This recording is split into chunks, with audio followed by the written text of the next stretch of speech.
तर सुरेश धसांनी फडणवीसांचा देवेंद्र बाहुबली असा उल्लेख केलेला आहे, तर सचिन खरातांकडून सुरेश धसांचा कटप्पा असा उल्लेख करण्यात आला।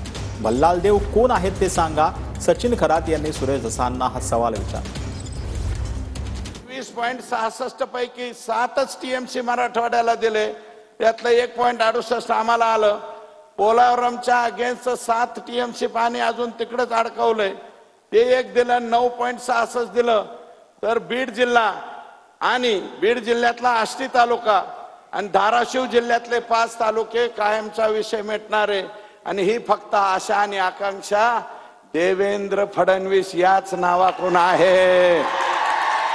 आमची दुसरीकडून कुणाकडूनच अपेक्षा नाही, मिळणार भी नाही।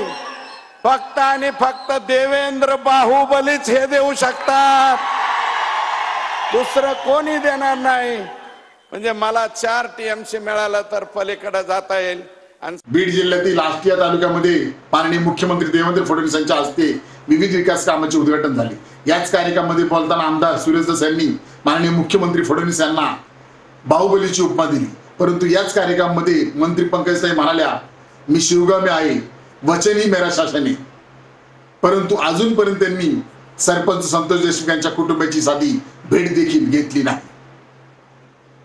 सुरेश धसजी, तुम्ही तर आम्हाला कटप्पा दिसत आहात, परंतु तुम्हाला आम्ही सांगू इच्छितो, पिक्चर तो अभी बाकी आहे।